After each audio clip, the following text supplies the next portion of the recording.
Hello, everybody, and welcome to Planet Sky FF, the world where everything revolves around £50,000. My name's Suj. And my name is James. Do you think we are still in a chance of winning the £50,000, James? Yeah, why not? I was just asking a question because I don't know about you. we had good weeks. I didn't see much rank movement. I went up by a couple of thousand. But I'm just curious right now with the gap between us and people in the top 2,000, let's say 3,000, along those lines. For example, Liam Dorian, who won it last year, was on the hub. He's at 3,000 right now. So you can't say that he's not a good experienced Sky player. He obviously won the whole flipping thing, didn't he? So is that gap between 10,000 and 3,000 where you've got an experienced player quite tough? Or do you think it's actually literally nothing at all? Well, think of it like this. I got 90 points this week, which on any given week, I'd be quite happy with that total. As an average, it's amazing. 75 of my points came from my three captains. So tell me how quickly you can make something up. Mm-hmm. On Saturday, I very nearly went Calvert-Lewin captain over Bruno Fernandes. And came to the conclusion, it was always a case of waiting for the team, and came to the conclusion that United's setup would potentially get the best out of Bruno. And although I thought Calvert-Lewin would potentially outscore him, it really wasn't worth taking the chance. And boy, did that prove correct. So suddenly there, on one very close 60-40 decision, I could have been down, 36 points or something. Yeah. So how quickly can you make something up? Quickly. Relatively quickly. You scored 90 points, did you say? Yeah. And that gives you an overall total now, James, of how much? 600 and? Or is it 700 and? 706 points. I'm ranked 8,097. I scored 97 this week, very similar to you in that my three captains, and I think we had the same three captains in Lamptey, Fernandes and Harry Kane, were worth, 72 of my 97 points. I'm 695 points, so 11 points behind you, James, and I now have a rank of 10,600. So 10 points is 2,000 spots. There you go. Very quickly, I feel like I'm probably within shot of around about 100 points of everyone. I don't want to get too far away from me, for example, but we are still so early in this season. We've just passed the 20% mark. There is so long to go. Gains to be made over that January period as we keep screaming and stuff. So there's so long to go. Don't worry about it too much. Honestly, I don't really think that leaderboard's worth looking at too much at the moment. And how do you feel about the state of your squad? Yeah, not too bad, to be honest. There's a few I'd like to get rid of. I mean, Gator's becoming a bit of a pain in the arse. But then what Palace have got coming up in terms of Burnley, Newcastle, West Brom, it's nothing for me to think about at the moment. And the Newcastle and West Brom fixtures could easily turn into single game days. Gabriel, Dallas, Lamptey, Robertson's okay at the back. I kind of want to go Robertson to Diaz. We have the same back line. Incredible. I want to go Robertson to Diaz, really, but I'm also conscious of that fixture run that Liverpool have got. I think basically from now that defensively is okay, so I don't feel the force to try and move that. Dallas is all right. Okay, it's beginning to look more and more like Leeds won't keep as many clean sheets as we thought. And obviously, look, at the weekend, he's got a -1, no tackle points, which is interesting because Ayling got passing and tackled here. But Ayling played a lot deeper than Dallas at the weekend. Lamptey, I'd like to get rid of, but then that's the perfect solution situation there, isn't it? I need this kind of guy for the odd shitty single game day. Oh, look, there's 14 points from him. Thank you. That's helpful. KDB, great. Grealish, great. Fernandes, great. Kane's son, Calvert-Lewin. So the next moves for me is obviously to consider what I'm going to do with Kane and Son. That's what I need to think about. But my headspace is very calm about it at the moment. It's completely dependent on the role of what's going to happen with these fixtures once the rest of match week 9 is announced. My instinct is that Liverpool will probably play on the Saturday against Leicester after all the screaming last week about giving us breaks between European games and whatnot. My instinct is that Liverpool probably will play on the Saturday. I also think, and this is an interesting point to note, that obviously the pay-per-view is being dropped. One of the things that I think might go with it is the 5:30 kickoffs. I think that Sky, BT, whomever would rather have 2 games on at, say, 12:30 on a Saturday or 12 o'clock on a Sunday, and people pick which one they want, than having the 5:30 on a Friday or a Monday. I mean, 5:30 on a Monday is particularly ridiculous. No one wants to watch that shit, and it's always stupid time to be watching football. Yeah. It's invariably the least appealing game of the game week as well, right? We've had West Brom, Burnley, Fulham, West Brom in those time slots. Fulham against Villa. So I think that could go. That could make, the flip of that is, it could make covering Friday and Mondays a little bit more difficult in the near future if that's what they decide to do, because then you are picking from a pool of 2 teams rather than 4, right? So something potentially to be cautious of there. So we only have 2 differences in our squads at the moment as it stands, James. Gator and Patricio. And Patricio, particularly satisfying to get 7 points when he didn't keep a clean sheet. And then I've got Zaha instead of Son. And I'm happy to keep Zaha with their run, and also it might cover me off a bit of single game day here. So I've got Sterling instead of Calvert-Lewin as well. So there's 3 differences in our teams at the moment. Other than that, we're pretty much similar.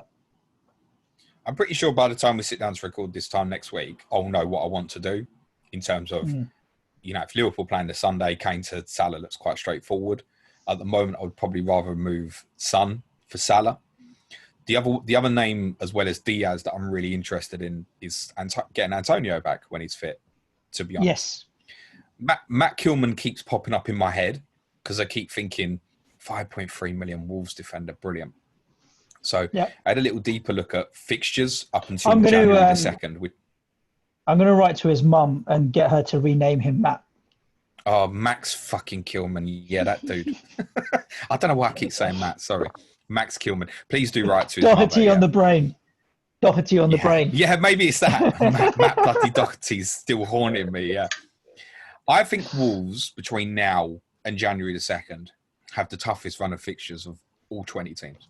I think theirs is the worst. Southampton, Arsenal, Liverpool, Villa, Chelsea, next 5. Burnley away is the easiest on paper. Tottenham, Manchester United and Everton afterwards. It really is a tough run. Now, Wolves are arguably pound for pound the best defensive side in the league, right? But those who are thinking, say, I'm getting frustrated with Gator, I need to go Patricio now or something like that. Palace's next 3, Burnley, Newcastle, West Brom, none of them are scoring heavily. If Callum Wilson's out for Newcastle as well, you know what? Palace could put together 3 back-to-back clean sheets there. And as I said, there could be a couple of single game days. On the other side of that, I might want to move that.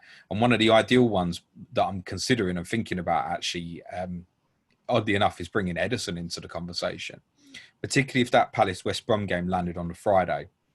If I've managed to shove in Diaz and Antonio in between now and then, it puts me in a bit of a spare money position where getting Lamptey to someone at sort of 7.3-ish, there's nothing there that really appeals to me. But say a Gator to Edison for City's really good run possibly does really appeal. I'd obviously miss the Burnley fixture with that, but then there'd still be the gain of what's to come all through the winter period. And of course, there is the mindset to think, I really want to smash into City at the moment. But captaincy is going to be awkward with them almost every game, unless we obviously know that, say, 12:30 on a Saturday, for example, where they're playing or not playing. And it does lean into the idea of making sure you've got, for example, Salah there, because they don't have bad fixtures either. And I actually think the closer we get to it, whereas I originally thought, and my own thinking was, I really want to steam into City if I can here. This might not be the right time to get gains thinking about it more because of the nervousness about captaincy, potentially. So, oddly enough, Salah's probably becoming more of a priority for me than the Manchester City guys. Now I've got KDB back in there as well. But there'll be those who are obviously sitting there at the moment with none. You need to, once you know how it's going to work, you need to think about what you're going to do. The difficulty is they are definitely going to play on the Saturday. Obviously, we know that against Tottenham. And because they're playing in the Champions League on the Tuesday after Burnley, we know that's going to be on a Saturday as well. So the gains are going to be difficult to find. It might just be, as what I discussed last week, literally just going, bollocks, I'm going Kane to Sterling or whatever next Saturday. Yep. Sterling's the one that will allow me to get to Salah, and I'm quite happy about that because I've got KDB to give me the City coverage that I need. So obviously we can't make a lot of decisions because in their helpfulness, the Premier League or Sky or whoever has the power hasn't given us the fixtures yet. But by this time next week, we will hopefully have that information. And well, we will have that information. We've got to assume that we'll have that information 4 days before the matches are due to be played. I suspect Friday, game week 9. Yeah, I think this week. Yeah, game Friday. week 9 and game week 10 games that we don't know. The 5 games from each game week that we don't know yet. I reckon we'll know in the next 48 to 52 hours or so. Sure. And then I have a feeling, judging by Richard Masters' comments in government yesterday, that we might get a longer period of known TV fixtures, possibly even up to around about game week 13, 14 in one hit. Then we can look at things and properly. It might just happen now. And the reason I think it might begin to happen, as I discussed on our podcast yesterday, they know now that nobody's getting back into grounds till February, basically, at the earliest. Yeah. So now there's no point in thinking, well, can we get trials in to get fans in 2 weeks? Does that change things? No, they can make proper planning now. As I also said yesterday, the Carabao Cup dates and times for the quarterfinals have been confirmed. And that's the midweek before Christmas. So why have they confirmed that now? That wasn't necessary in any way. So it does make me believe that we're heading towards a bit of longer term planning now. And that was, for a Sky perspective, more than anything, it's going to help massively. Much needed. So in the meantime, whilst we can't look at fixtures specifically, let's have a look at some stats on some players that we managed to put together, and then a few of the Twitter questions that we've got as well. James, where do you want to start? Just want to give a shout out to on Twitter at ff.3. I know Dan Cox has given him a shout out a few times on Hub before. He produces some really cool graphics.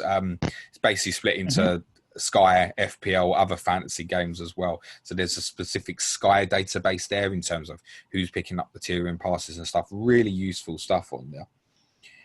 Some of the ownership numbers is really interesting at the moment because we've only got 6 players who are owned by more than 25%.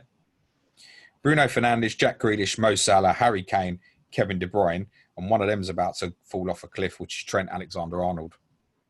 Wilfried Zaha's also just over 25% ownership. Now, I hate the word, but are any of these mass priorities, I don't want to use the E word, that say Fernandes, Grealish, De Bruyne now really looks like a template midfield 3, doesn't it? And then it's a case of, do you want to add in 1 or 2 more, I think. Those 3, I only see their ownership increasing in the short term. Especially De Bruyne, because he's only at 35%. We know peak Kevin De Bruyne in this game is easily 60% ownership and more. Yeah. The reason he doesn't get higher is obviously dead teams. But from a live team perspective, he can be in the top 1,000, for example. He can easily hit 90s. I agree. So I just want to highlight a few other statistics that I've managed to pull from this. So there's a few players I want to highlight as in terms of their average being above tier 2 passing per game. The reason passing is particularly important is it's the easiest metric to understand for a consistency perspective. Yep. Tackles can be erratic. The amount of shots someone's get away is less predictable. Passing is the easiest way to identify successful tier hitters. So Thiago Silva. I agree with you. I mean, quite often tackles and shots is dependent on your position, right? When you're playing a team that's sitting, you may not be making as many tackles or be able to get as many shots away. So without doubt, passing is the easiest one to go to. With passings here, you can identify it in the same way as well. So, for example, at the moment, Sunday in game week 9, I only have 2 covers for captaincy, which is Dallas and Gabriel from the Leeds Arsenal game. Yep. Who would you captain at the moment out of those 2? Gabriel. Obvious, right? Because of his passing tiers. Yes. I'd bet money he won't hit passing tier against Leeds. Well, he didn't against Villa. So actually, right now, I've got it bust on Dallas. Okay. Interestingly. I might change my mind by the time I get there. And to be honest, I think there'll be something else to choose from, be it a Calvert-Lewin, a Salah. We know something else is probably going to go in there. But right now, that's a perfect case. So Gabriel obviously falls into this list of players who are averaging over tier 2 passing per game. But then you can identify in a game like that and go, do you know what? Leeds with their high pressing, etc., he's probably not going to hit it. Villa got in their faces at the weekend, right? Not quite the same. Thiago Silva's one who's interesting. There's a lot of interest in Chelsea defensively at the moment. Mendy in goal is a decent price, for example. Chilwell, Reece James and Silva. The risk with Silva is obviously Lampard's been very clear in terms of managing his body, etc., right? Yep. Ruben Diaz is the one that everyone wants to get hold of, really. He really does look like he's going to be 5 or 10 points every game, is how it looks. Yeah. He's a really consistent and solid coverage you can have in there. There's a few midfielders as well, average above, that are interesting. Rodri at City. And Højbjerg at Tottenham has obviously had big numbers for passing this season. So just sort your camera out, please, mate. We can't see you. But with the fixtures... Is that better? Yeah, much better. Cheers. With the fixtures that Tottenham have got coming up, then passing tiers are not going to be sustainable for Højbjerg. You don't think so? Another interesting one defensively who's showing up well was Michael Keane. And interestingly, Everton defensively are not in a great place at the moment. They've actually conceded 2 or more goals in every home game so far this season, all 4 fixtures. But he's hitting very, very solid passing tier numbers. And he obviously got the nod over Mina as Holgate came back in the weekend. So Michael Keane might be a really interesting to watch out for. They've still got a few decent fixtures, Fulham, Leeds, Burnley. But I would still prefer to have, as an Everton coverage, James, Richarlison or Calvert-Lewin personally. Sure. Just to shout out a few others in terms of successful tackles per game. Conor Gallagher, who I mentioned last week, and I know Paul McNulty had mentioned on Hub the week before, didn't hit tackle tier against Tottenham at the weekend, but arguably could have walked away with man of the match, in my opinion, and obviously hit the post as well. He is a really, really interesting enabler at 6 million in midfield. Does show that he's not going to hit tackles every game, and I can tell you from watching the game Sunday as well, he's an annoying little bastard and he's going to get booked a lot as well. Alan is another one that obviously stands out for successful tackles per game, but I would prefer Michael Keane to him. And shots on target per game. The only person who on average is hitting tiering per game is Jesus, and he's hardly played. Oh, he's only played one game. Every other forward, One or two. Every other forward is averaging under shot tier per game at the moment, which is really interesting. And that's why I think, to kind of sum up, when we're looking at tiering, the focus, if you want a player specifically because they hit tiers, is passing. And that's why I think that looking around, people are now, there is a movement towards defenders. People are looking at Diaz, looking at Gabriel. Laporte is probably going to be too expensive. What's the solution at Liverpool? Could someone like Joe Gomez play regularly at the back and at cheaper offer a nice little alternative? So there's a lot of interest. Once you identify these guys who are strong at passing defensively, they're the ones that you want to be targeting really from a tiering perspective, more than your Stuart Dallases, for example. Dallas is a great enabler. That's what you have to remember about him. Yeah, okay, it was -1 this week, but how many of us captained him against Leeds and got the return right, or captained him against Villa and got the clean sheet? And that's what he's for. Yeah. My captaincy for Lamptey last week, your captaincy for Lamptey. Ideally, I'd like to move both of those guys on, but probably in terms of makeup of your squad at the moment, you probably need 2 of these guys. You want to start fitting in Kane, Bruno, De Bruyne, all these people, the big hitting defensive guys. You probably need 2 players at probably 7 million or under. And that's why people are asking the question about 5-3-2. Because the easiest place to fit these guys in is defensively. It's worth saying in our case, Suj, with Lamptey and Dallas, Ain't gonna be many clean sheets, mate. It could dry up No, really that's the quickly. concern. But who cares? I think you're making the point because obviously I'd had a look at a lot of the stats and data before as well before you'd send it through, and for me the tier points from a budget point of view, I don't care about attacking returns or clean sheets from my two enablers, and I have two at the moment, same as you, Dallas and Lamptey. I just want the tier points and the rest I'm not worried about. With the attacking players at the top end, I need the attacking returns and then the tier points become a bonus more than anything else. So really it's down to the enablers just picking me up the tier points, and I'm not worried about the clean sheets with them. I'll be honest with you, James. Just a few others to mention who are doing really well on bonus points. Do you remember, Suj, who's got the most bonus points so far this season from tiering? Luke Ayling. It is Luke Ayling. 21 tier points so far this season. Second, and this is probably more of interest because he falls into a lot of people either on or off Ayling or on Dallas and not going for the double up, for example. He's Oriol Romeo at Southampton. And if you think in reflection, why didn't we speak about him much last week? 20 tier points is decent. Now, the thing with someone like Romeo is there's no attacking returns on top of that. I realise he's scored already this season, but generally speaking, and he hit the bar against Newcastle, ironically, but he's not going to get many attacking returns. But he's got 5 points from successful passes, 13 from tackles, and believe it or not, 2 points from a shot tier as well. So he's on 20 bonus points. He's 6.9 million. And there's probably the majority of people who probably didn't buy on Friday or the previous Sunday don't have Southampton coverage. Their fixtures are very middle ground till the end of the year. There's good and bad.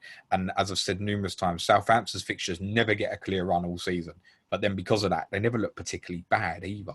They are. If you look at fixture difficulty metrics, Southampton, majority of the season, are going to sit kind of mid-table around about that. And that's roughly where we expect them to finish, possibly a little bit higher than that. Romeo at 6.9 could be an interesting one.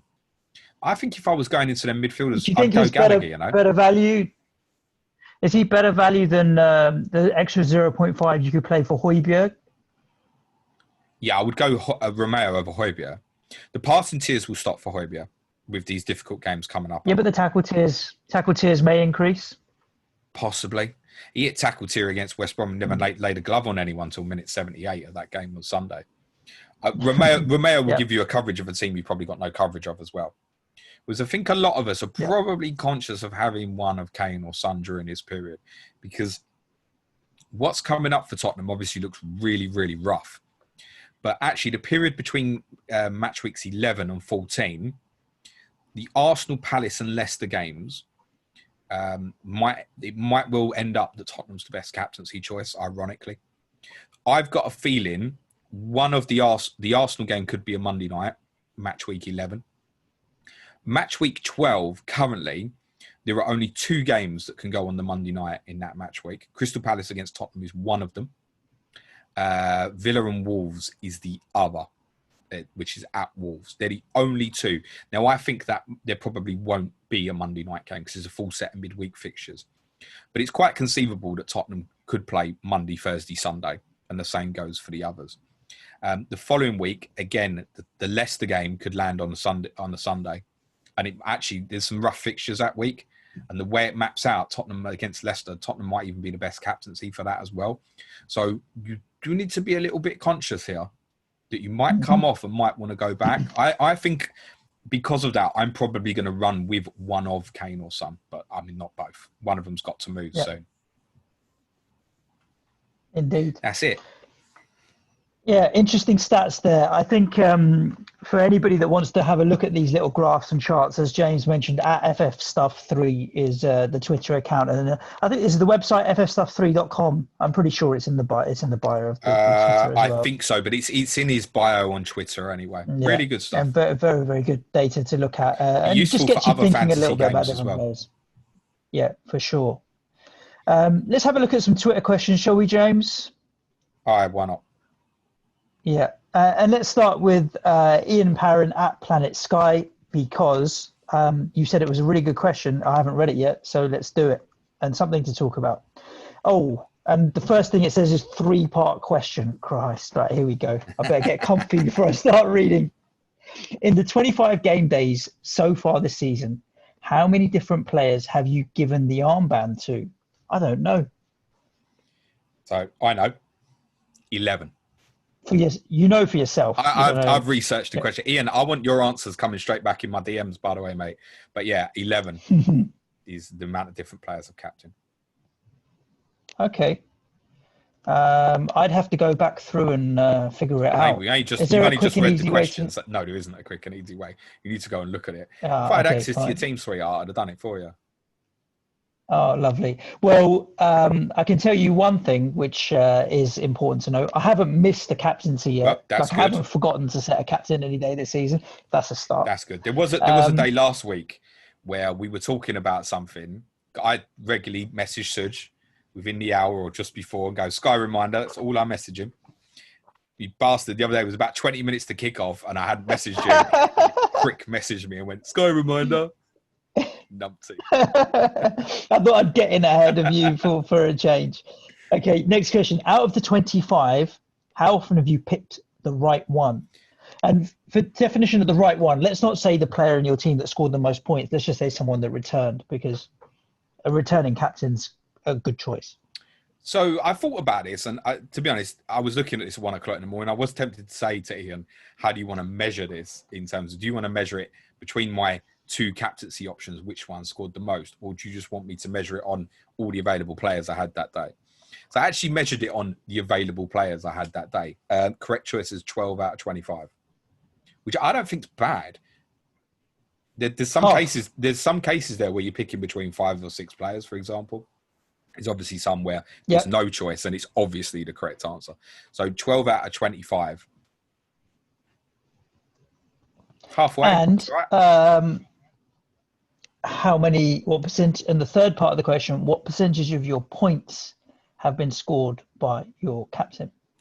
Well, let me ask you, what do you think the answer is to that? And by the way, the answer 70%. I'm about to give, I don't know if this is good or bad. And I'd appreciate the feedback from Ian and more experienced Sky players than myself. 54.827% of my points so far have come from captains.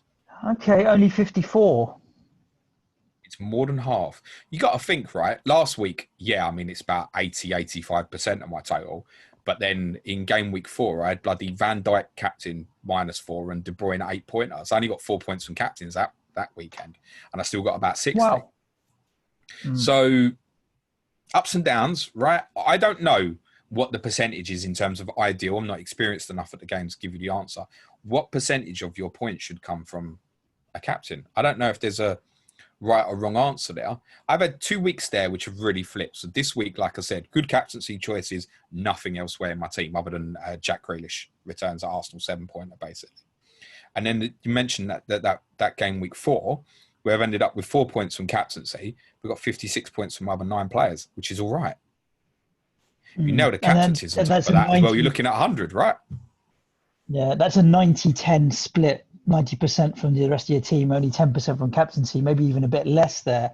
I think with the captaincy, the thing is sometimes it can go mental. Like Bruno Fernandes is 38 points.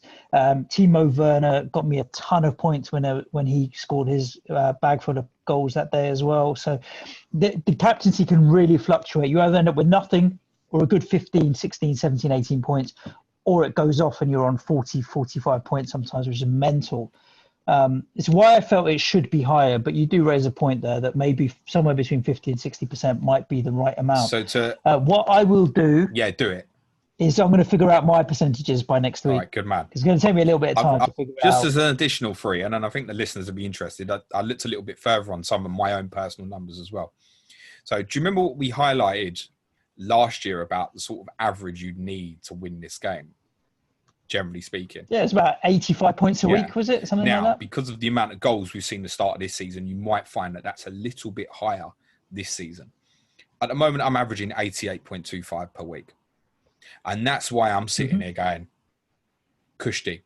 Because the weeks with the bad captains, my other players seem to be doing the business for me. And all right, this week the captains have saved me a bit. My lowest scoring game week so far is 63 points. I'm consistently doing okay. Captains was 387 points. The average return of my captain is 7.74 points per captaincy, which obviously doubles up to 15.48. I tell you what, if you want to give me 7.74 points every time I captain someone, I will take that now. My total for non-captain points, so was 319, averaging at 4.69 points per player per game. Okay. So that's the difference, isn't it? Captain, 7.74 per game. Non-captain, 4.69 per game. Right. I'd be really interested to hear feedback from others in terms of how they're doing, because what I genuinely can't tell you is if these numbers are good or bad. I honestly, hands up, I don't know. So I'd be really interested if other people want to look into it and let me know how they're getting on. Yeah, so if you do want to do that, if you head over to Twitter and find James's tweet asking for questions, in that tweet you'll see Ian's question, which says 3-part question. Just drop in the 3 numbers. How many different captains have you given the armband to? How often have you picked the right one? And what percentage of your points have been scored? And we can always have a look through that. If there's enough people that reply, maybe we'll come back to that next week and have a look. Let's move it on to obviously just respond to the podcast is the other alternative. Yeah, just whack it in the thread. We'll find the data. Let's go to Paul, Sky Player and FPL. How do you think the change in pay-per-view stance will affect how quickly we'll get the fixture announcements and whether it will give us more chance to plan longer term? I think I heard you give an opinion on a Patreon pod, but would be helpful to the Sky listeners as well. We've just mentioned it, but why don't you reiterate? You feel, and I agree with you, that because we know that fans are not getting inside the grounds, it makes sense for them to plan a little bit longer term, and maybe we'll get 4 or 5 weeks worth of fixtures in one go. I think we might even get December and January in one go in the next couple of weeks. I think that's possible. I'm not saying it will happen, but I think that's possible. I just don't think there's any reason for them to start waiting on it. Just book them in so people know what they have to do from a travel perspective over winter.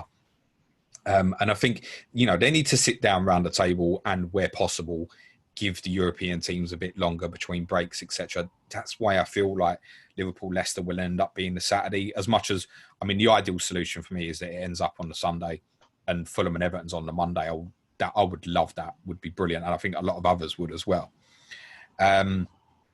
So I think we can begin to map out what's going to happen. Like I said, that basically the Carabao Cup quarterfinals opened up so many things in terms of what fixtures could be arranged to where. So there are loads now. Take the midweek fixtures. I forget which. It's when Tottenham play Liverpool. I forget which midweek that is.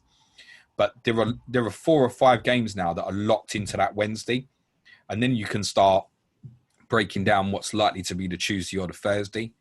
That it's all completely opened up, unbelievably, because they've scheduled those Carabao Cup quarterfinals.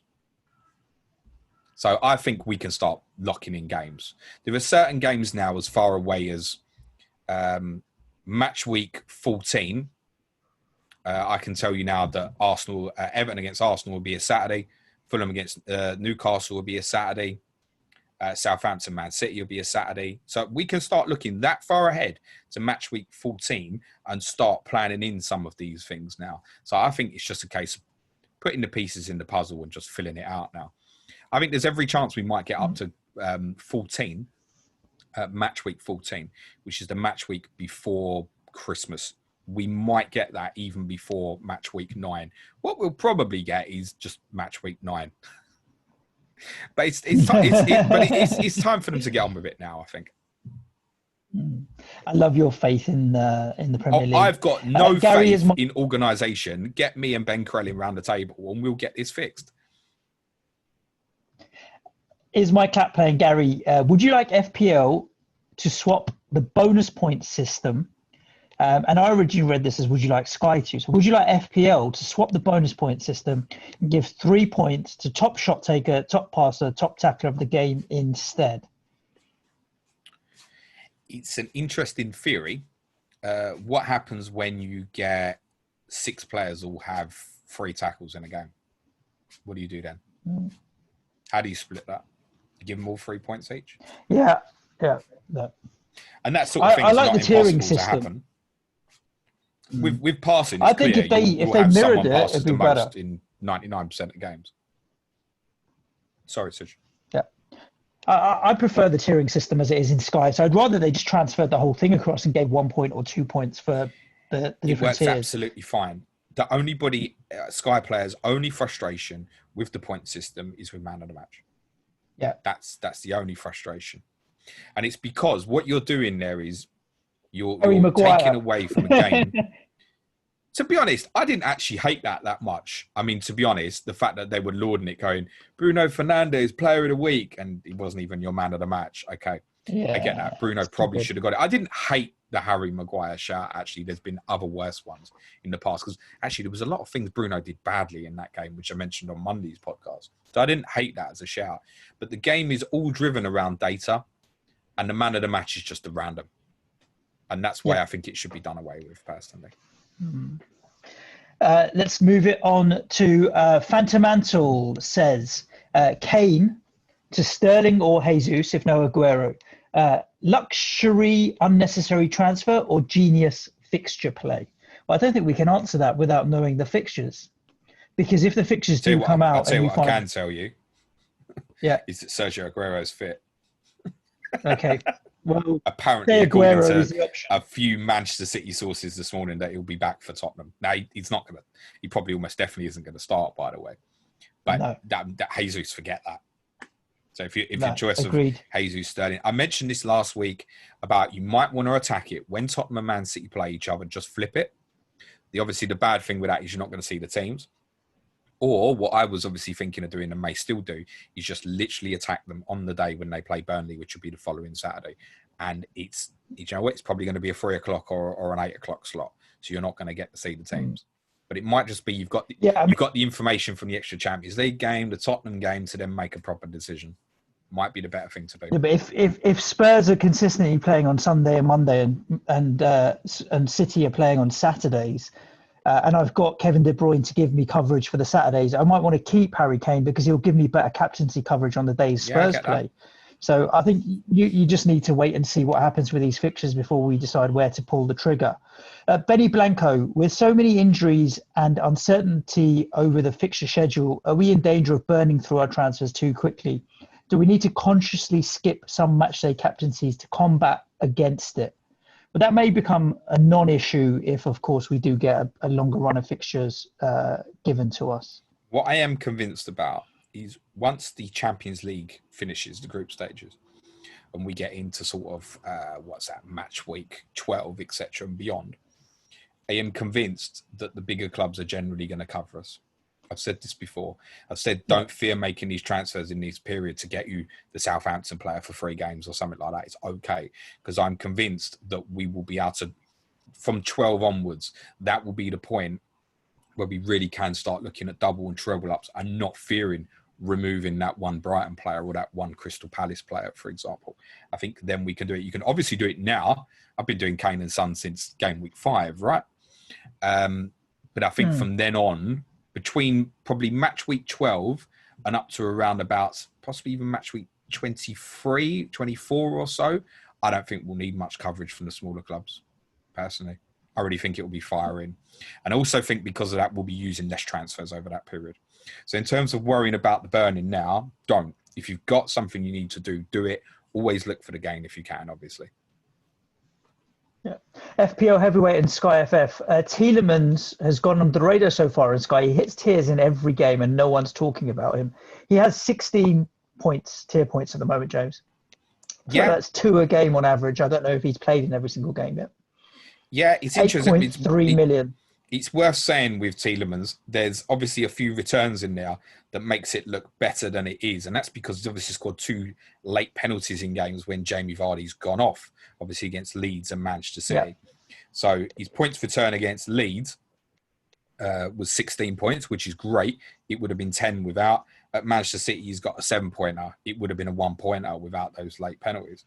So you can remove 12 points off his total. And once you do that, if you remove the 10-pointer then against Leeds, his highest score in any game week this season is 5. So his returns this year are 4, 5, 7, 5, 3, 3, 16, 4.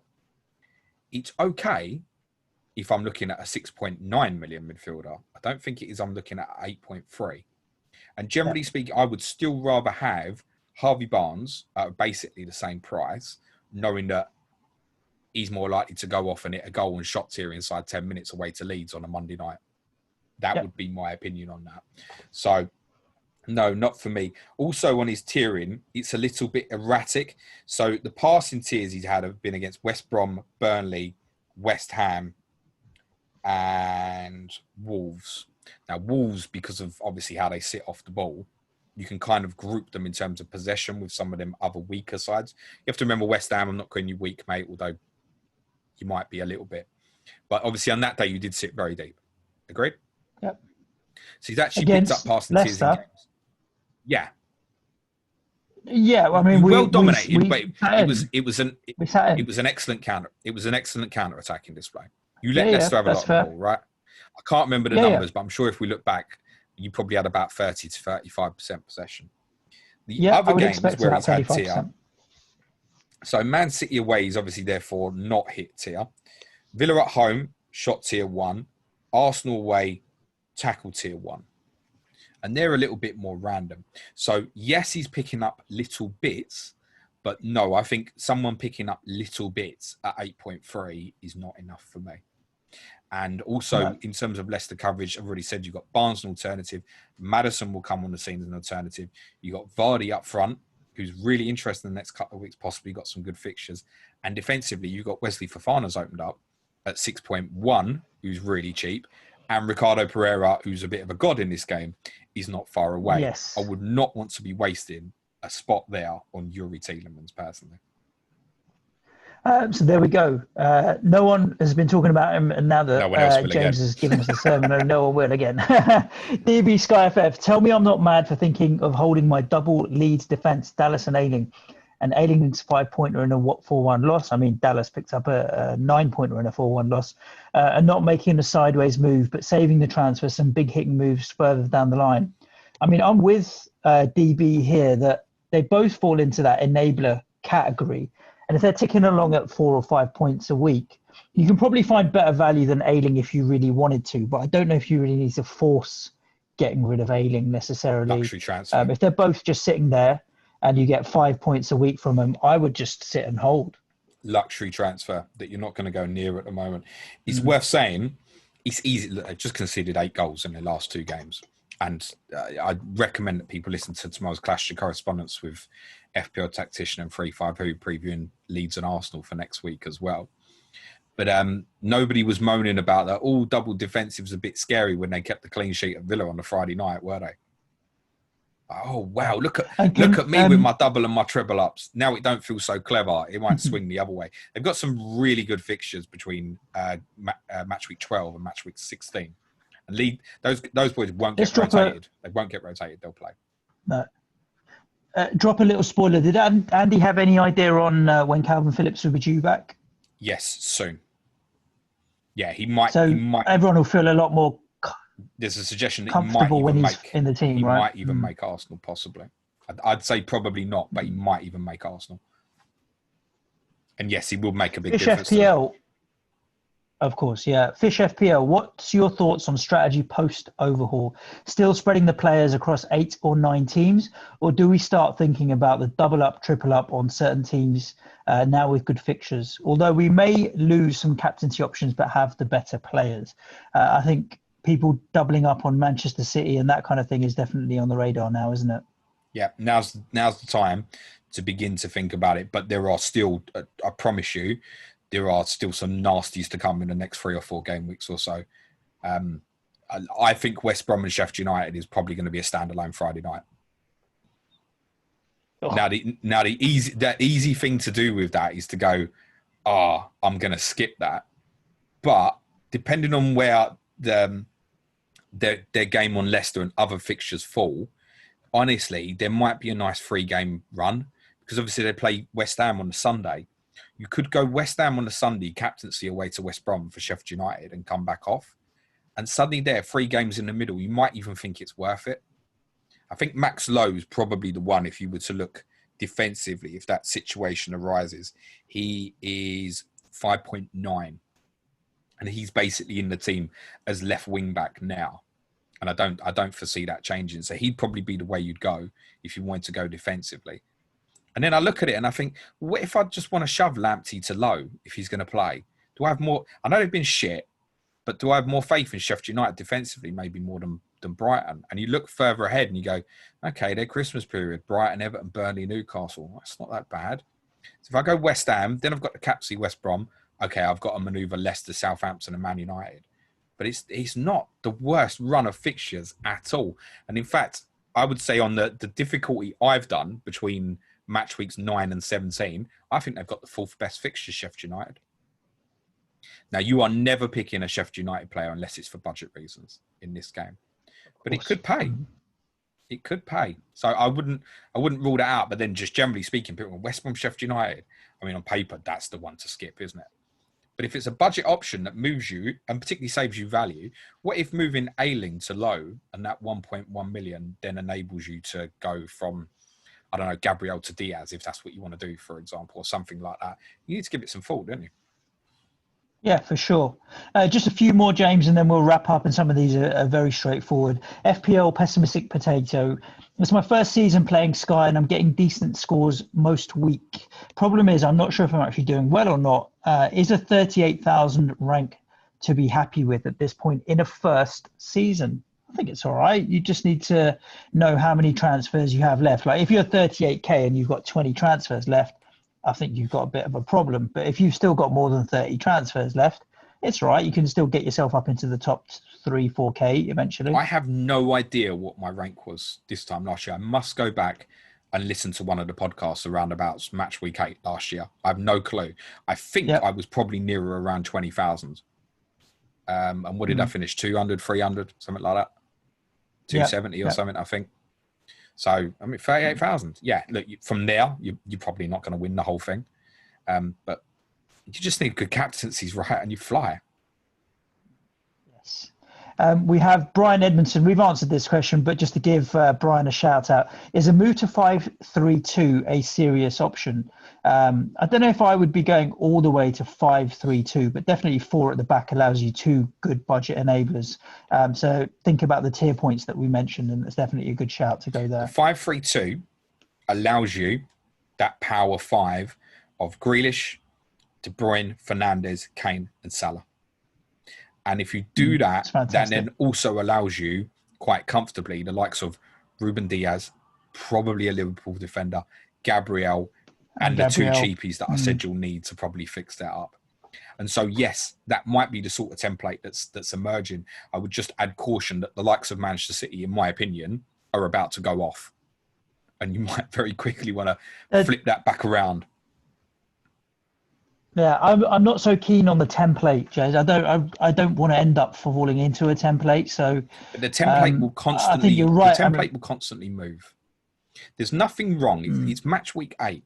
There is nothing wrong right now with just swimming with the crowd, and that's basically why, in the end, I did decide to put the captaincy on Bruno Fernandes when I'd seen nothing from him in the Arsenal and Chelsea games previously, but stuck it on him against Everton because I thought if he goes off, I can't afford to lose that. If Calvert-Lewin goes off, he's still a nice differential for me. And it's okay right now to have that mentality. When we get to February, March, and you think, do you know what? I really need to make up the ground. I think it might be a little bit different. Remember, we're still quite close, really, to the overhaul that we've just had. But some of the only reason the template has moved at all from the first overhaul is the injuries. The injuries we've had to the likes of Van Dijk, James Rodriguez, Antonio, Pulisic is what has made people make moves. Otherwise, a lot of people wouldn't have even made a transfer since overhaul. So in an odd way, the injuries have kind of shaken the template a little bit. And the closer we get to that Christmas period where it becomes fast, this template is going to move and people will be on different teams. Then we can look at the advantages, really. I don't think it's worth worrying about at the moment in terms of am I on a template or not. How many of us listening to this podcast? I would bet the majority of the people listening to this podcast have Grealish, Fernandes, and De Bruyne. And if they don't, they're trying to work out how they're getting one in. That would be my guess right now. And last question will go to Talha and also FPL Fantasy Phenomenon. Talha asks, when is Antonio back? And Fantasy Phenomenon says, is Antonio worth bringing in for Podence? I think I wouldn't be looking to bring him in until and when I know he's properly fit and I've seen him out. For me, the transfer that I would make would be Zaha to Antonio. He's the player that I can sacrifice that's in the same price bracket for me. And it could be any time in the next 2 or 3 weeks, but I'll be looking for a good hop-on, hop-off point where if Palace are playing on a Saturday and West Ham are playing on a Sunday and I can get a bit of at least one fixture advantage, that would be worth it for me. The other thing with that is it gives me 0.9 million, which is what I would use to turn Sterling into Salah.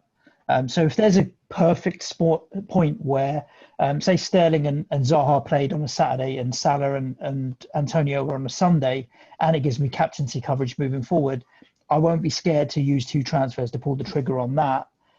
But it won't be immediately. I think it will still be a couple of weeks away for me to look at making that happen. Any thoughts for you on that? Yeah, I think there's possibly a couple of circumstances are going to come up where you'll be able to get away from Zaha, probably either the Newcastle game in 10 or what would be even more ideal if West Brom Palace is one of 4 fixtures that could be on a Friday in match week 11. Then you jump off to West Ham when they're playing Manchester United at home on a Saturday. That's probably what you're looking at. You're probably having to miss Sheffield United. The other one is if that doesn't work out, obviously the game against Villa you have in match week 10 is on the Monday night.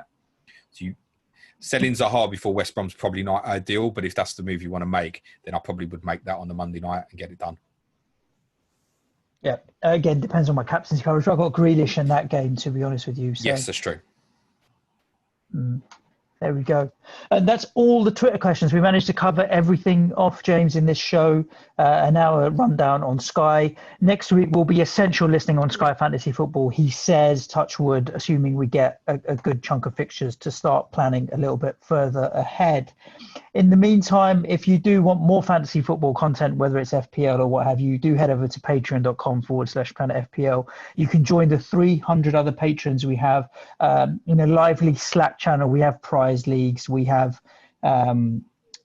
what else? We have additional podcasts going out every day for the patrons and more. So there's a lot of additional fantasy content if you do need it over there. What do we have the rest of the week, James, for the listeners? Clash of Correspondence tomorrow. Leeds v Arsenal, FPL Tactician 352. As I said, I'll be streaming Friday.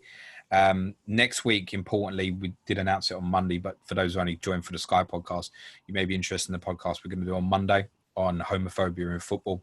We put out these specials every now and again. Generally, people enjoy them. So, yeah, we're going to be doing a big focus on that on Monday. I know you've already been doing the research, haven't you? So, it's frustrating. It's all I'll say is when you have to research a topic like this, it just frustrates you of how backward certain things in football really are. It's definitely going to be worth a listen. It's definitely going to be a lively discussion. So do stay tuned for that on Monday. Other than that, there is no football other than international football. So do enjoy the downtime where you can. Spend the time with your family. Stay safe wherever you are. Ciao for now. Thanks, everyone. Cue music, please, man child.